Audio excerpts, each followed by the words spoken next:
आजकल एक नया रिवाज निकला है। जब हम बात करना बंद कर देते हैं ना एक दूसरे के साथ, तब हम मन में एक दूसरे के साथ ही बात कर रहे होते हैं सिर्फ। हेलो दोस्तों, आज जहां एक तरफ लोग बड़े इंग्लिश मीडियम स्कूल कॉलेज से जुड़कर आध्यात्मिक शिक्षा और परमात्मा से दूर होते जा रहे हैं, वहीं दूसरी तरफ एक संस्था ऐसी भी है जो लोगों को परमात्मा के करीब ले जा रही है। जी हां, हम बात कर रहे हैं ब्रह्म कुमारी संस्था की।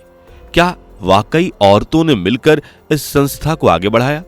आखिर इनके पास इसे चलाने के लिए पैसे कहां से आते हैं? न चंदा न कोई फीस, तो कैसे चलते हैं इनके आश्रम? इस संस्था की शुरुआत किसने की थी और आज इसकी कितनी ब्रांच खुल गई है? कैसे एक एक रुपए इकट्ठा कर इन्होंने 60 करोड़ रुपए जमा कर लिए, चलिए जानते हैं। दोस्तों, जैसे जैसे वक्त बदल रहा है, लोग मॉडर्न हो रहे हैं, नई सोच बन रही है। इन सब में लाइफ तो भले ही पहले से बहुत ऐसो आराम की हो गई है, लेकिन देखा जाए तो कहीं ना कहीं हमने इस लग्जरियस लाइफ की वजह से बहुत कुछ खोया भी है। हमारा भगवान के साथ रिश्ता कमजोर हो गया है। हमें ना दिन में चैन की सांस मिलती है और ना ही रात में नींद सुकून की मिल पाती है। लेकिन ब्रह्म कुमारी संस्था ऐसी है जो न सिर्फ हमें आध्यात्मिक ज्ञान देती है, बल्कि हमारी जिंदगी को सही रास्ते पर भी लाती है और हम परमात्मा के साथ एक मजबूत रिश्ते से जुड़कर हर सुख सुविधा, चाहे वो मेंटली हो या फिजिकली, सब पा लेते हैं। ये संस्था साल 1936 से काम कर रही है। यही वजह है कि आज इसे न सिर्फ अपने देश बल्कि पूरी दुनिया में इज्जत और प्यार दिया जाता है। वैसे तो बहुत से देशों में कई ऐसी संस्थाएं हैं जो इन्हीं की तरह लोगों को आध्यात्मिक ज्ञान देती हैं और इनका नेतृत्व पुरुष करते हैं, लेकिन इस संस्था की चर्चा इसलिए ज्यादा है क्योंकि इसे आदमी नहीं बल्कि औरतें चलाती हैं। और राजस्थान के माउंट आबू में बना ये ब्रह्म कुमारी ईश्वरीय विश्वविद्यालय इकलौती ऐसी संस्था है।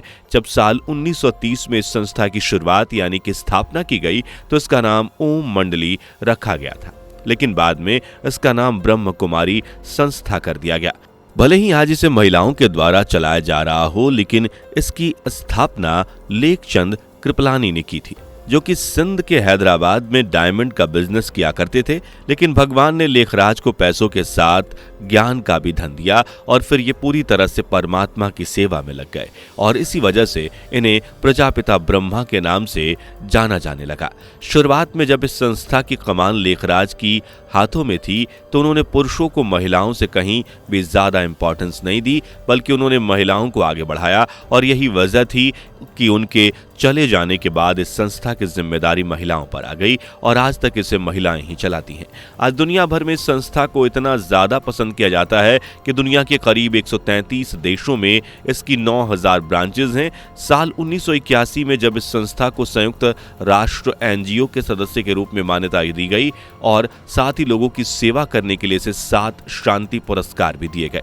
भले ही आज ये संस्था देश विदेश में प्रचार प्रसार कर रही है और नई नई ब्रांचेज खोल रही हो, लेकिन आज तक कोई भी ये समझ नहीं पाया कि आखिर इनके पास ये सब करने के लिए पैसे कहां से आते हैं, कहां से ये संस्था लोगों की सेवा में पैसे खर्च करती है, जबकि ना तो ये बाहर जाकर काम करती है और ना ही किसी तरह का डोनेशन लेती है। तो फिर इनके इनकम सोर्स का राज क्या है? दोस्तों, इस राज से पर्दा हटाएं। उससे पहले अगर आपने हमारी वीडियो को लाइक नहीं किया तो जल्दी से वीडियो को लाइक कर दीजिए और हाँ, चैनल पर अगर नए हैं तो बॉस सब्सक्राइब करना तो बनता है ना। ब्रह्म कुमारी संस्था की तरफ से बहुत से आश्रम खोले गए हैं। कभी इन्होंने जगह लेकर वहां आश्रम बनवाए तो कहीं पर किराए के घरों में ही आश्रम बना दिया। आए दिन इस संस्था के द्वारा नए नए कार्यक्रम किए जाते हैं। कभी ब्रह्म भोज का खाना रखा जाता है तो कभी किसी के सम्मान में लोगों को चीजें बांटी जाती हैं।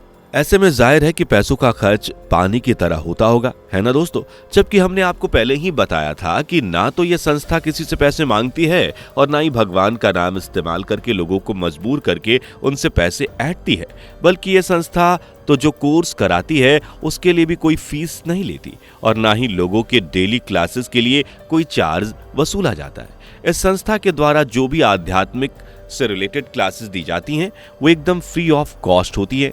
तो फिर पैसा आता कहां से? ऐसे ही जब एक बार इनके किसी फॉलोअर ने पूछा कि आप इन क्लासेस के लिए अपने इस कोर्स के लिए पैसे क्यों नहीं लेते, आपको तो इसके लिए फीस लेनी चाहिए। इस पर ब्रह्म कुमारी ने जवाब दिया कि आप ही बता दें कि हम इसकी फीस कितनी रखें। यह जवाब सुनकर वो फॉलोअर भी शांत हो गया।